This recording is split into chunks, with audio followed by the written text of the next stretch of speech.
Thank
you.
ಪದವಿಗೆ ವರ್ಣನೆ ಅಂತ ಕಾಣಿದೆ. ಯಾರಾದರೂ ನಿಮ್ಮನ್ನು ದುರ್ವಾಕ್ಯಗಳನ್ನಾಡಿದರೆ, ಅಪಮಾನ ಮಾಡಿದರೆ ನೀವೇ ಅವರಿಗೆ ಪ್ರತಿಕಾರ ಮಾಡಬೇಕು. ಆದರೆ ಸ್ತ್ರೀಯ ವಿಚಾರವೂ ಆಗಲ್ಲ. ಹೀಗಾಗಿ ಅವರು ಪರರನ್ನು ಆಶ್ರಯಿಸಬೇಕು. ಗೌರವವನ್ನು ರಕ್ಷಿಸಿಕೊಳ್ಳಲು ಅವರಿಗೆ ಅನ್ಯರ ಆಶ್ರಯವೂ ಬೇಕು. ಪರಮೇಶ್ವರ, ಇಂತಹ ಪರಾಧೀನ ಶ್ರೀಜಾತಿಯನ್ನು ಅವರಿಗೆ ಸೃಷ್ಟಿಸಿದ್ದೇವೆ. ಅಳಬೇಡಪ್ಪ ಚಾಲಿ, ಅಳಬೇಡ. ಸ್ತ್ರೀಯರ ಪರಾಧೀನತೆಯು ನಮ್ಮ ಸಮಾಜದ ನಿಯಮ. ಭಗವಾನ್ ಸ್ವರೂಪರಾದ ಋಷಿಗಳ ಆಜ್ಞೆ.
ನೀವು ಎಷ್ಟರಾದರೂ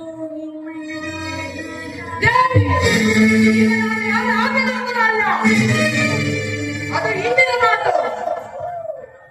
ಹಾಗಾದರೆ ಕೇಳು. ಈ ದಿನ ಅಸ್ತಿನಾಂಬಿಕೆಯ ಮಂದಿರಕ್ಕೆ ದೇವಿಯ ದರ್ಶನಕ್ಕೆ ಹೋಗಿದ್ದರು. ಅಲ್ಲಿಗೆ ದುರ್ಯೋಧನನ ಪತ್ನಿಯಾದ ಅವರು ನನ್ನನ್ನು ನೋಡಿದಕ್ಕೂ ನಿನ್ನ ಪತಿಗಳು ವಾಸಕ್ಕಾಗಿ 5 ಗ್ರಾಮವನ್ನು ಆಸ್ಥಾನಕ್ಕೆ ಕಳಿಸಿದ್ದರು.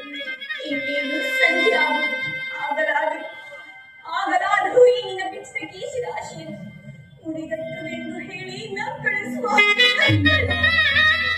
ದುರ್ಯೋಧನೊಡನೆ ನಾ ಸಂಧಿಗೆ ಪ್ರಯತ್ನ. ಹಾಗಾದರೆ ನನ್ನ ಸಂದೇಹವು ನಿಜವಾಯಿತು. ಯಾರು ನಮ್ಮ ಅಣ್ಣನಾದ ಶ್ರೀಕೃಷ್ಣ.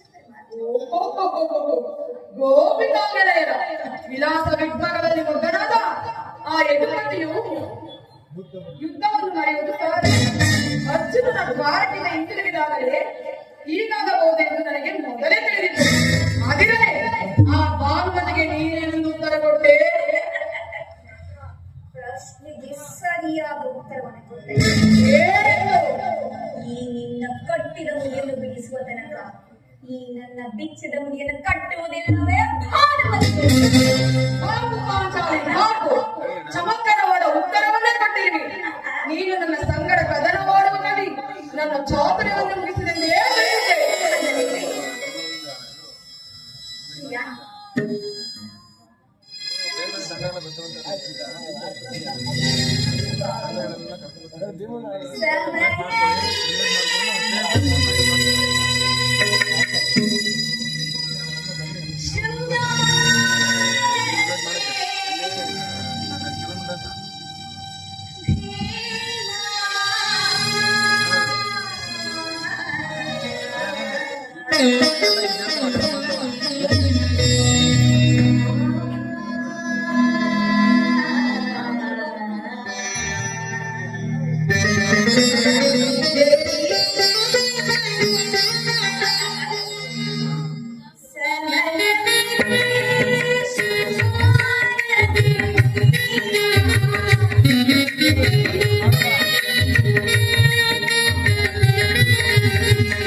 ಹೇಳ್ಕೊಡು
ಈ ಹಿಂದೆ ಒಂದು ದಿನ ಈ ನನ್ನ ಬೆಚ್ಚಿದ ಕೇಶರಾಶಿಯನ್ನು ನೋಡಿ ಪುರಾತನ ಕಾಲರಾತ್ರಿಯನ್ನು ಸಂಬೋಧಿಸಿ ಏನೇನೋ ಹೇಳಿದೆ. ದೇವಿ, ಮಾಡಿದ ವಚನೆಯನ್ನು ಮರೆಯುತ್ತ ಹೇಳಿದವಲ್ಲ.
ಪಾಂಚಾಲಿ ಮಾಡಿದ ಪ್ರತಿಜ್ಞೆಯನ್ನು ಮರೆಯುತ್ತೆ ಹೇಳಿದನಲ್ಲ. ಆಹಾಹಾ. ಹೇಳುವುದು ಮಾತ್ರವಲ್ಲ, ಆಡಿದಂತೆ ಮಾಡಬೇಕೆಂಬುದು ನನ್ನ ಇಚ್ಛೆ. ಆದರೆ ಕ್ಷತ್ರಿಯರು ನೀವೆಷ್ಟೇ ಆದರೂ ನಿಮ್ಮಿಂದ ಪಾಂಚಾಲಿ, ಈಗ ನಾನು ಯಾರ ಆಜ್ಞಾಧಾರಕನಲ್ಲ.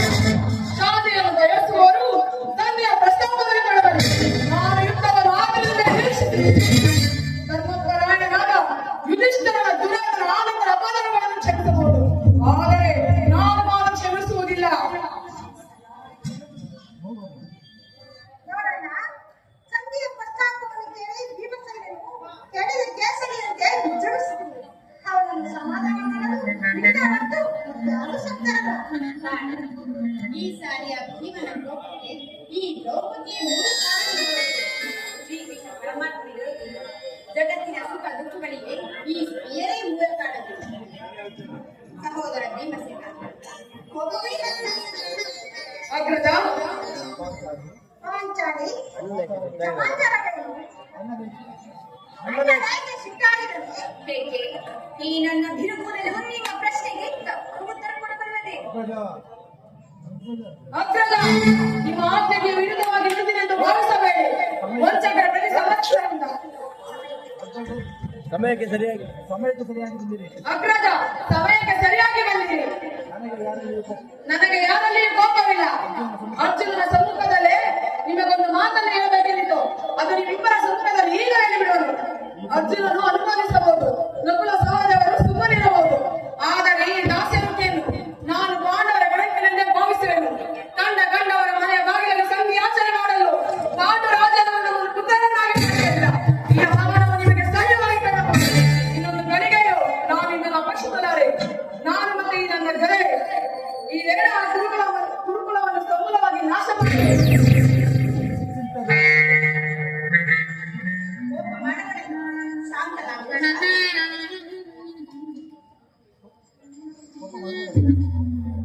ಅಗ್ರಜ, ಕೋಪ ಮಾಡಬೇಡ. ಅಗ್ರಜ, ನಮ್ಮೆಲ್ಲರಿಗೂ ಇದೇ ಧರ್ಮವೆಂದು ಅಂಬರಿಸಿದ ಕ್ಷತ್ರ ಧರ್ಮವೇನೆಂದು ಮರೆಯುವುದು ನಿಮಗೆ ಉಚಿತವೆನಿಸುತ್ತದೆ.